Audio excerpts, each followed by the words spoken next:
Hello everyone. Today we're going to go ahead and learn about arc length and area of a sector. Some pretty cool stuff. So let's go ahead and begin. What I want you to go ahead and do first before we begin is go ahead and use this little time to warm up and graph these sketches. So graph them in terms of radians. So go ahead and pause the video and give these a try. 2 pi over 3 and 7 pi over 6. So if we have this right here, this 2 pi over 3, we're going to go ahead and look that our reference angle is this right here, this pi over 3, meaning we're going to go ahead and sketch everything in terms of pi over 3, meaning we're going to go ahead and see that half a circle is pi. This right here is 2 pi. So we have 3 sections on the numerator, 3 sections on the top side from 0 to pi, and another 3 sections on the bottom side. So we're going to go ahead and split this up like so. So 180 gets split up and it looks like so. This right here is one slice, right? I'm going to go ahead and do the next one like so. So they look like one like 45, right? So pretty much what I'm saying is that from here I got pi over 3. Over here I got another section of pi over 3, and over here I have another section of pi over 3. So if I go ahead and accumulate them, right, this is one slice, and this right here would be my second slice, so 2 pi over 3, and this right here would be my third slice, is 3 pi slices over 3, which reduces to pi, simplifies to pi. So what is this question asking for me? Well, it's telling me that, hey, I want 2, right? I want 2 of them out of these 3. So I'm going to go ahead and see that from my standard position, from this x-axis, if you will. I'm going to go all the way to 2 slices, right? Which will go ahead and give me a terminal side roughly around here. So this right here is my 2 pi over 3. Okay, let's go ahead and try the next one. This right here is in an improper form. So we want 7 slices out of 6 total. Well, keep in mind, there is 6 slices on top. So you're probably saying like, hey, how am I supposed to do this? Well, you will go ahead and go in the bottom side. So what I mean by that, from that this whole top side, these quadrant 1 and quadrant 2, is pi, 180 degrees. And we're slicing it into slices of 6. So on the top side, there is 6 slices out of 6, right? And that simplifies to pi. So we haven't changed anything. And on the bottom, there's another 6 slices, which will give us 12 pi over 6. Okay. So from here, what we're going to go ahead and do is the following. We're going to go ahead and slice this up into slices of 6. So here's one slice of 6. And keep in mind, there's going to be 3 slices in each quadrant. This will be 2 pi over 6. And this right here would be my 3 pi over 6. And I keep doing this. Another one, right? DJ Khaled up in here. And another one. It's 5 pi over 6. And another one, right? This will give me my 6 pi over 6. Okay, so we have 7. So I'm going to go ahead and make one more over here. This will be my 7 pi over 6. And let me give my highlighter. Ideally, I'm going to go ahead and see that this to this right here. Should probably do a different marker. This to this, right? All the way around this way in the positive direction. This right here is my 7 pi, right? Over my 6. Well, terrible. Alrighty. Hopefully this made it a lot easier. If you're still struggling with this, please watch the video from yesterday and you will go ahead and see that they aren't really that bad. It just is different for sure. Okay. So looking ahead, today we have 4.2 is due. So make sure you turn that in. And our homework for tomorrow will be due. I'm sorry, homework from yesterday is due tomorrow. So keep that in mind. Okay. Alrighty, so let's go ahead and see that today we're going to learn about arc length and the area of a sector. So first of all, you're probably wondering, what does that even mean? Well, back in the day, you probably learned in your geometry course that we can find something called the perimeter.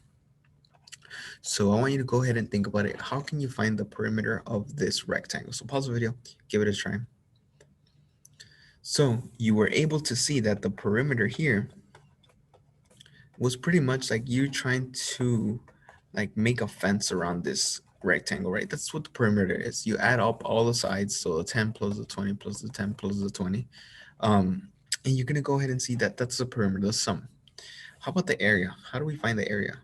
Well, according to this, from what we know from geometry, we can go ahead and get the length and multiply it times its width. So 10 times 20 centimeters squared.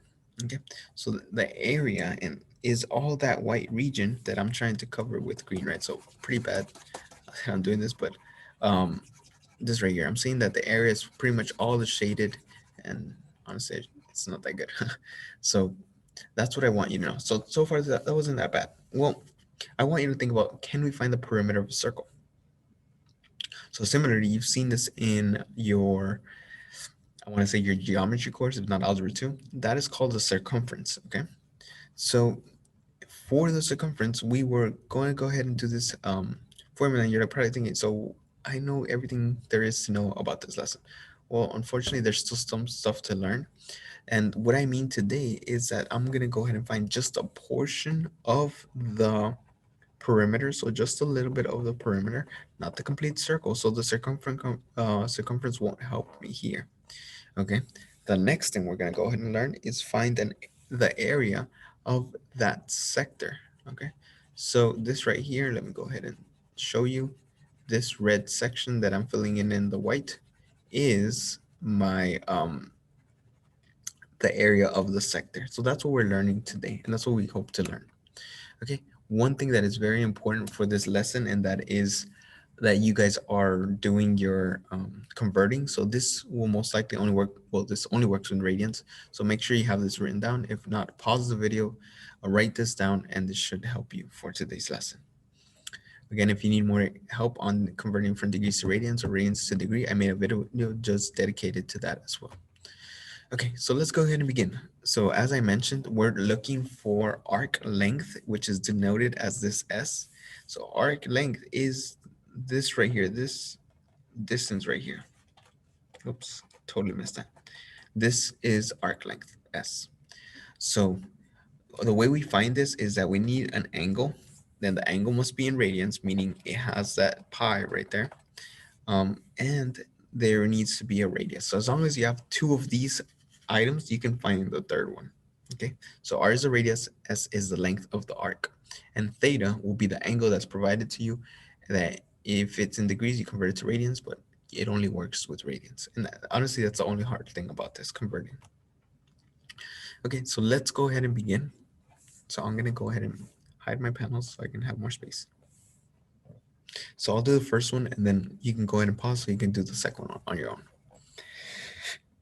Okay, so the first thing I want you to know is there must be something in radians, meaning the angle. So in this case, you can see that these two are on degrees.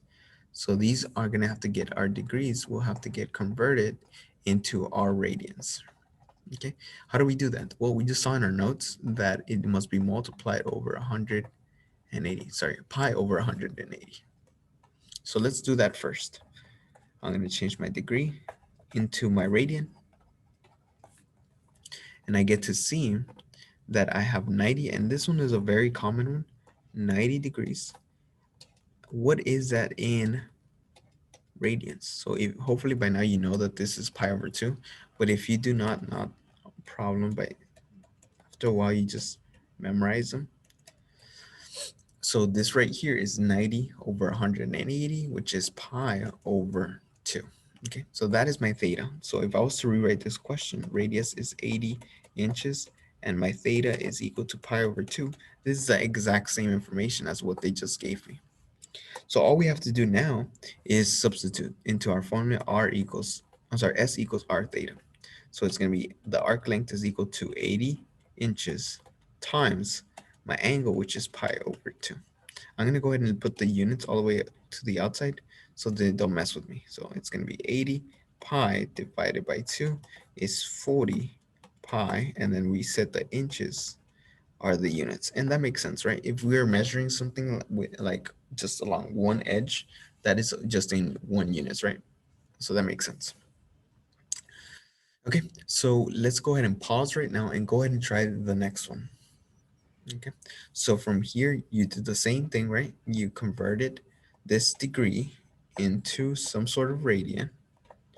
So when you converted 120 degrees, what did you get? Okay, so 120 times pi over 180. So this right here gave me 120 pi over 180, and we were able to reduce this 12 pi over 18. And we can go ahead and see that these two are even, and you can go ahead and reduce these, and we can reduce them by what? By sixes. So I get 2 pi over 3 as my theta.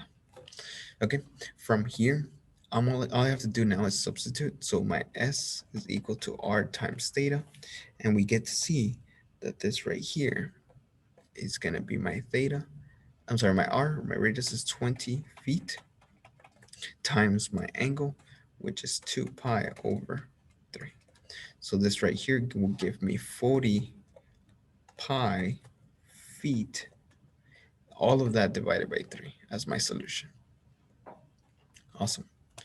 Okay, how about if I take a different value that is missing? Well, keep in mind, if you are missing one of the three, and you still have two of them, you can find for the missing one. So keep in mind here we have this pi over 4, and we have the length is 12 pi. So from here, guys, you can go ahead and honestly substitute and solve for R. So go ahead and pause the video and solve for R. We have 12 pi in inches is equal to my radius, which I don't know, times my pi over 4. So I really like this question because it makes you guys think about how can I get rid of my pi over 4. So in order to get rid of this, I'm going to have to go ahead and multiply with over pi. 4 over pi on both sides. 4 over pi. So we get to see that 4 times 12 pi divided by pi is going to go ahead and reduce. I'm just going to do it till later, is equal to R. And then we can see that the 4 and the 4 simplify, and the pi over the pi is also simplifies to 1. So we're left with this. So from here, we can go ahead and simplify even more. So the pi over the pi, that simplifies. And 4 times 12 gives me 48 inches for my radius as my solution. Okay. Hopefully that wasn't that bad either. Okay, so let's go ahead and continue. What if the central angle is missing? Well, let's give that a try. Same thing, I know my radius and I know my arc length. So we're gonna go ahead and solve for theta. So from here, we have 4 pi is equal to my radius, which is 6 inches, this inches, times my theta. So all I have to do is divide by 6 inches on both sides, and I get to see that this simplifies to 4 pi over 6. I have inches on the numerator, inches in the denominator. I can get rid of those, and that is equal to theta. Now keep in mind, we still simplify a little bit more by dividing by 2 on each term. Oops. Dividing by 2 on each numerator and denominator. So we have 2 pi over 3 is my theta. That works out nicely as well. Okay, so hopefully this made it a lot easier. If not, please contact me and I will gladly help you. The next thing what we're going to go ahead and do is area of a sector. Okay, so area of the sector is pretty much the area right here inside that little region. So inside, bounded with the arc, right? And the radius that is given to you over a certain angle. Okay, so pretty much all of this right here, right, is what we're going to go ahead and do. The only difficult thing that I've seen throughout the years is that students forget to convert it to radians. This only works if you are in radians, guys. So please, please, please make sure you convert first and then start substituting it. Overall, this isn't that bad. Okay, so go ahead and write down the question and give these a try. I'll go ahead and do number 1 with you. So by now, 180 degrees, that should be literally, you should know this by now. If not, you can convert it, but 180 is just pi, right? Half a revolution is just pi as my theta. If not, you can convert it and it should give you the same thing. So we're gonna go ahead and substitute everything into the formula. A is equal to 1/2. My radius is 6 inches squared times my angle, which is pi. So I have 1/2 times 36 inches. The inches got squared as well, over 1 times pi. So I got 36 inches squared pi over 2. That gives me 18. I'm going to go ahead and move the pi next to it to make it nicer. Inches squared, okay, as my solution. And that makes sense, right? Like if you were counting the flooring, that is something that you're trying to cover the entire floor with tile. You should be measuring in the length that goes horizontal and vertical to cover it, right? So that's why it's inches squared. Okay, let's go ahead and give the next one a try. And we have 60 degrees. So let's go ahead and convert it first. So 60 degrees, right? If I multiply by pi over 180 degrees, I go ahead and see that this 60 pi over 180, and that simplifies to pi over 3. Yes, pi over 3 as my theta. Now notice I did not modify, I guess I didn't change it. All I did was convert it to radians. So this is still 60 degrees. Okay, so we have this right here. I have the area equation is equal to 1/2 times my radius, which is 10 inches squared, times my pi over 3. So I have ideally this 100 inches squared pi over 6. Whoa, whoa, whoa. What did I do? Okay, from here, I should just reduce the 100 by the 2. But we are committed. Let's continue. Let's simplify this. I'm going to go ahead and divide everything by 2. But hopefully you saw that you could have done it the other way around. This still works. So 50 pi inches squared over 3 should be your solution. But yes, you could have totally simplified this 10 squared by 2. I just didn't do it. Okay. Other than that, guys, that is pretty much all that I have for you. I do have an exit ticket for you, and I think it got covered by my little screen here. But I want you to go ahead and give this a try. This is due today at the end of class. But if you're watching this, probably because you missed class, so please turn it in as soon as possible. There is a 60-inch slice of pizza with a radius of 5 inches. I want you to find the arc length of the crust, and I want you to find how much total pizza are you having. So what is this right here? Okay, so go ahead and send me that over as soon as possible. And that's all I have for you guys. So as always, thank you and see you next time.